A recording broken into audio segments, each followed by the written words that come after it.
Sometimes, the scariest mysteries don't happen in haunted houses or dark forests. They happen in the places we feel safest. A quiet home in the hills of West Virginia. A loving family preparing for the holidays. And then, an event so strange, so unexplainable that decades later, people are still asking, what really happened that night? Was it fate, an accident, or something far more sinister lurking in the shadows? Because some stories don't just vanish with time, they echo, they haunt. And this one has refused to let go for over 70 years.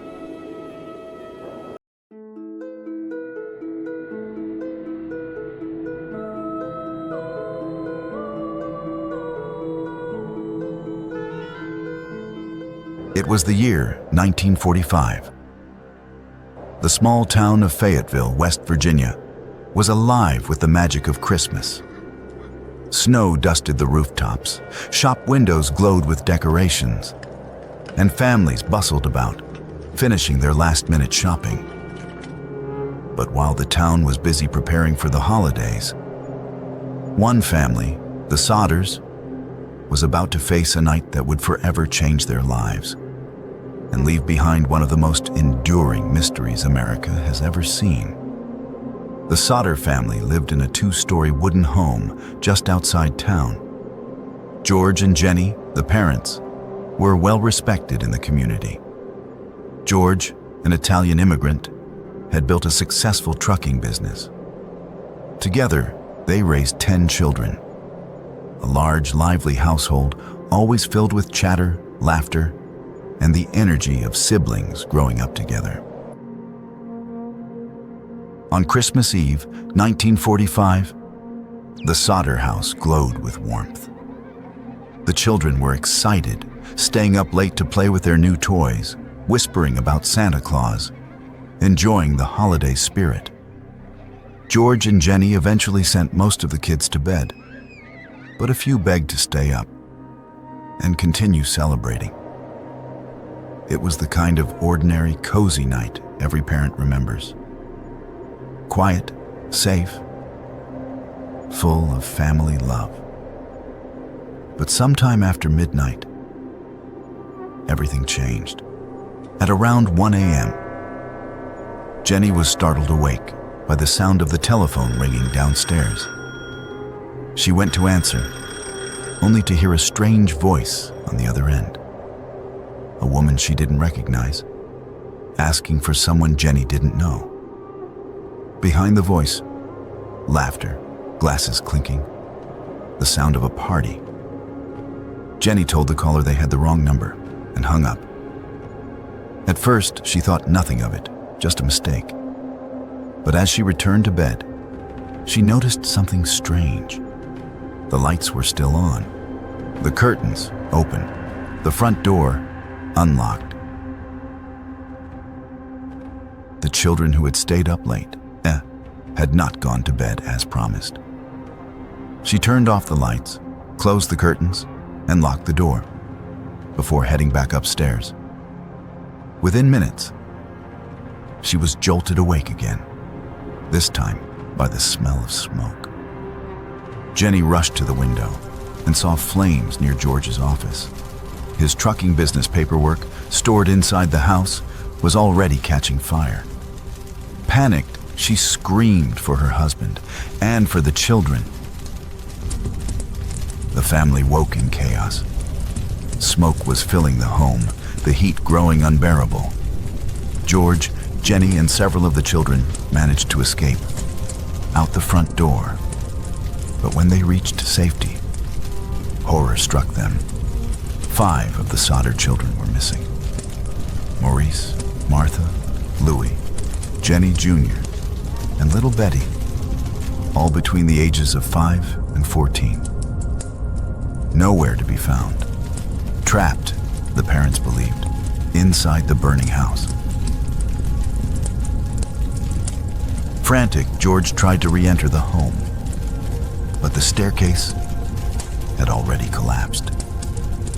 He ran outside, desperate for a way in.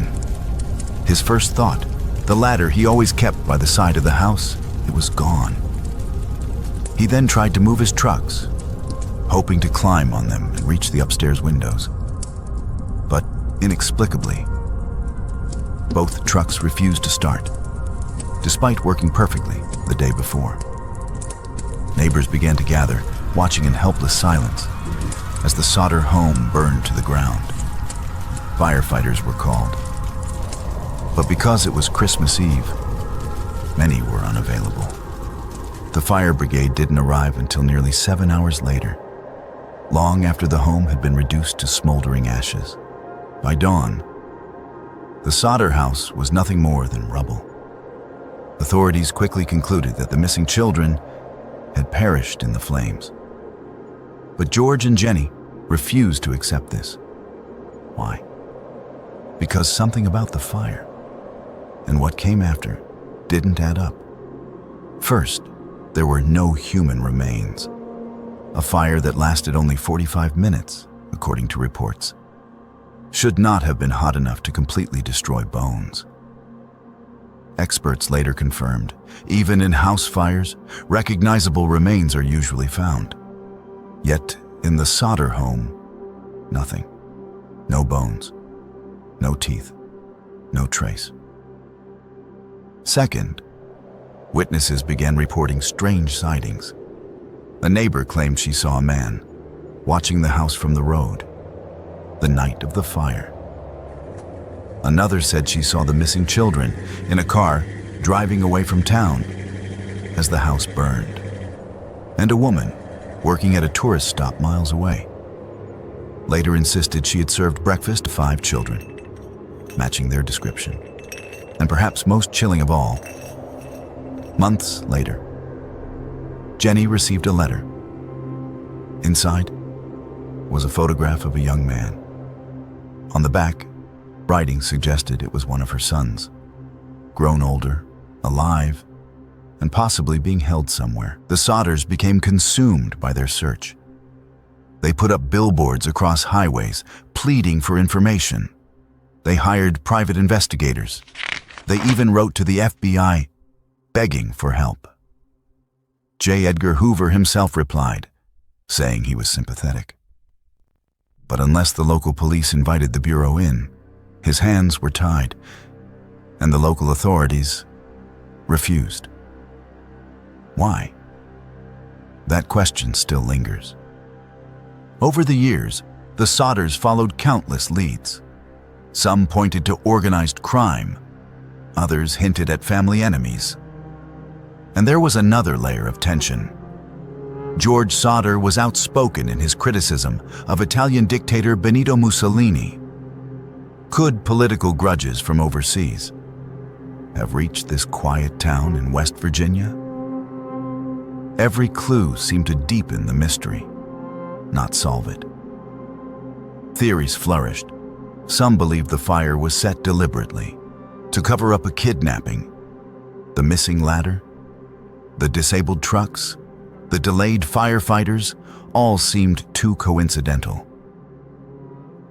Others argued the children had indeed perished, and the lack of remains could be explained away by the intensity of the flames.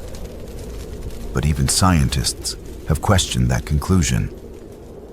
To this day, no definitive evidence has ever surfaced. The Sodder parents passed away, never knowing the truth. Their remaining children, carrying the unanswered questions into the future. And yet, the story refuses to fade. Because when a case leaves behind so many contradictions, when 5 children simply vanish into the night without a trace, and when every answer only raises new questions, people cannot help but wonder. So what really happened that night in Fayetteville, West Virginia? Did the Sodder children perish in the fire? Were they kidnapped? Were they hidden away as part of something larger, something dark, secretive, and perhaps sinister? No one knows for sure. What we do know is this. Sometimes, the most haunting mysteries are not those of ghosts or legends, but the real human tragedies that leave behind nothing but questions. And the Sodder family's story is one of them. 70 years have passed since that cold December night, and still, the silence of West Virginia holds more questions than answers. Was it truly a tragic accident? Or was there something darker, something that the world was never meant to know? The ashes are gone, the home rebuilt, but the mystery? It lingers, like whispers in the smoke, a story that refuses to rest. And maybe, just maybe, the truth is still out there, waiting to be uncovered. The question is, do you believe it was fate? Or do you believe it was something else entirely? If this mystery haunts you as much as it has haunted history, let me know your thoughts below. Because sometimes, the scariest mysteries are the ones closest to home.